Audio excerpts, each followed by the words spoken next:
In this help desk video, I want to talk about a question I got recently on the YouTube channel about this little icon in the bottom right hand corner of the notes tool that has this. It looks like they called it an arrow, but it's this icon, and it's actually a label icon. So almost think of like a lawyer tab, and you could write something on the lawyer tab, put it in the book, have a label. That's what this does. And you're able to add a label with an attribute and a value to any anchored text. And if you have no idea what that means, you're in the right place.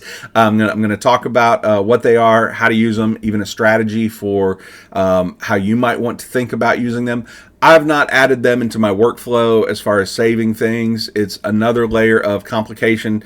It's beautiful. It's very powerful because that means all of your things that are highlighted or underlined, anchored, become searchable in a book's search panel.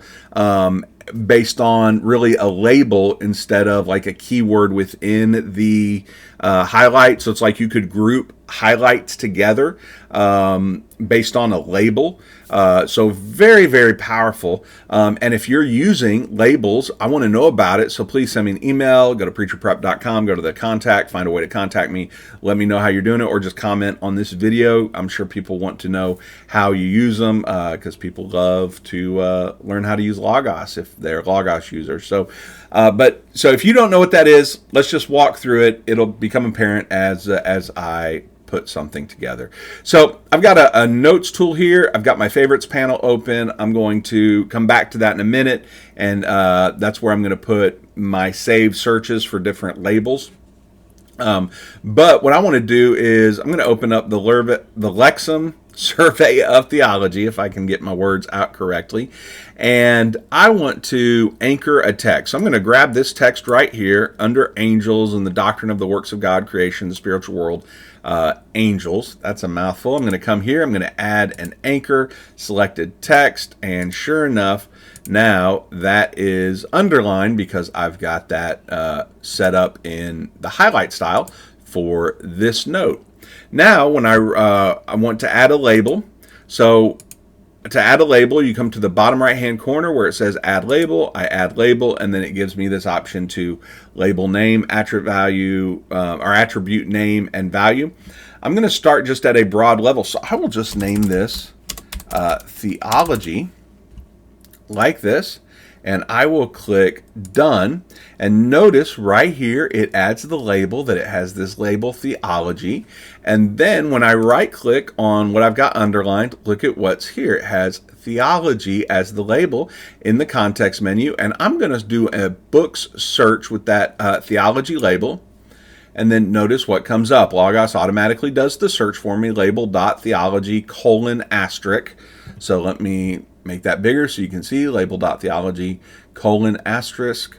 And then under that we have what we just added a label to. So this makes it possible to label highlights, things you have, really anchors, text that you have anchored. This is going to work for Bible verses, and it's going to work for books. So you can use the whole library when you're thinking about anchoring.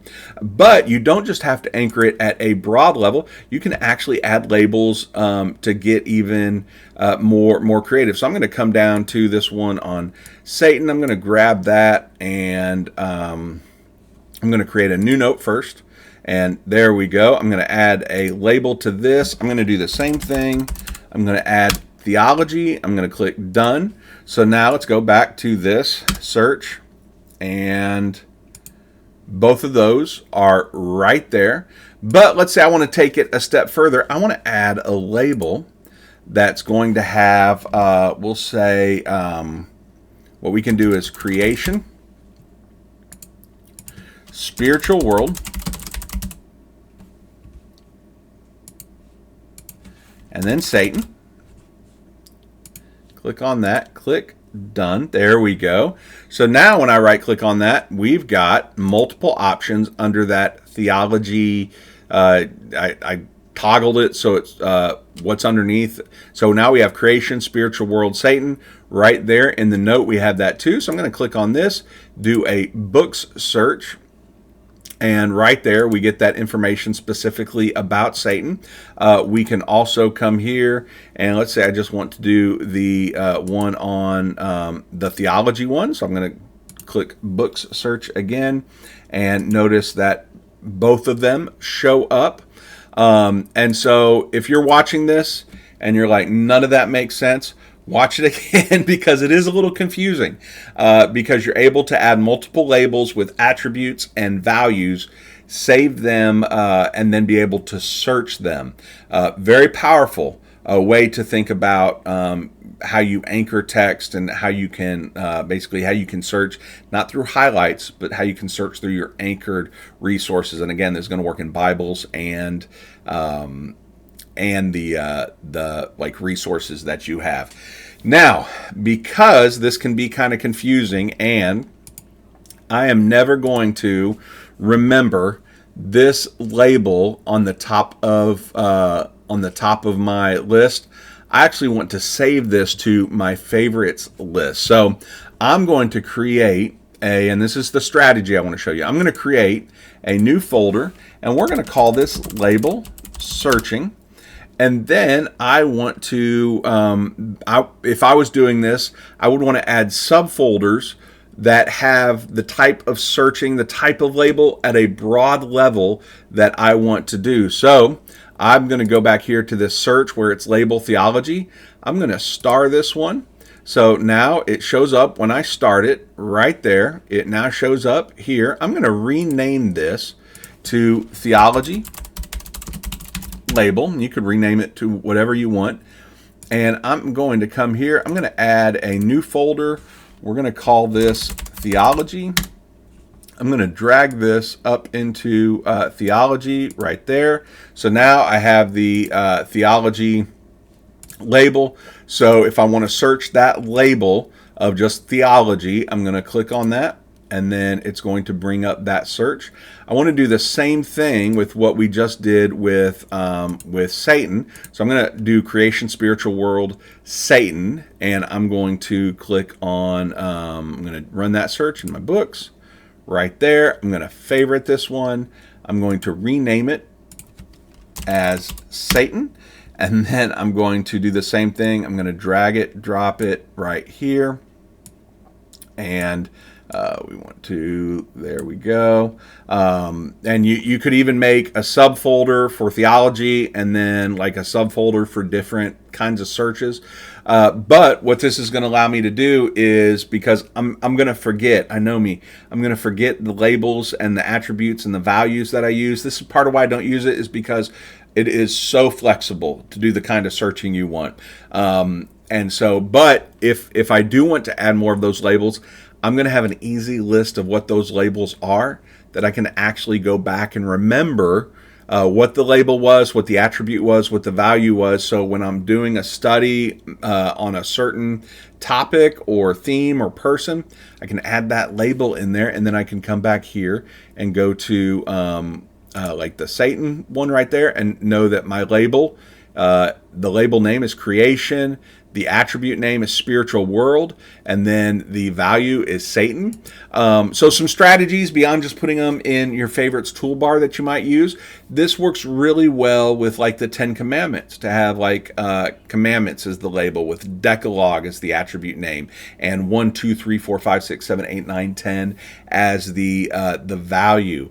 This would work well if someone's doing a study on theology, and they've got, sometimes theology books list theologies differently. So sometimes they'll say it'll be like Trinity, or the doctrine of God, the doctrine of man, the doctrine of humanity, the doctrine of salvation, the doctrine of the church. It would be, if you're into this sort of labeling, to get your favorite theology book and look how they use their chapter headings, and to add a label for every chapter heading as you do research in other resources. Add that label to it, and you might want to add attribute name and value, or just have that label in general. Then that label becomes searchable in a books panel search. Powerful stuff. So you're not just searching by keywords, you actually could search by keyword, or in this instance, label. But here's what I want to encourage you to do, because if you're like me, you're going to forget. So save that list of what your labels are somewhere. You could save them here within your favorites panel. I do. Are they in the? Let me see if they are in the actual. See, I don't use them so much that I'm not sure if they are in the filter menu, and I am not. Maybe we've got Anchor. Nope. So I don't see them in there. I should have known that before I made this video, but I just don't use them a whole lot. So, but yeah, I would encourage you to keep a list. You can make a list within an actual note, or you could just what I've done: open up your favorites list, have a label searching, and then that way you're going to remember what labels you made as you're doing your study. The more you use this, the more it's going to come to mind, your labels and what you want to use them for. But thank you for that question on how to use labels. Again, if you have a question, go to preacherprep.com, go to the contact tab, and ask away, or put a comment in here about how you're using labels, because I know there are people that do. It's just not been a feature that I've used in Logos, and this is a great time to point out that you don't have to use all the features in Logos to be a great Logos user. You just have to use the ones that help you study the Bible, study His Word. You don't have to use all the things. I don't use all the things. And even if you use just the little bit, like the Bible and the commentary and the online resources, if that's what you need to do, that's what Logos is here for. So please don't feel guilty about doing what you can do with the software, and go in peace to love and serve the Lord with the rest of it. So yeah, preacherprep.com. If you have a question, reach out. I'll be happy to help. And until next time.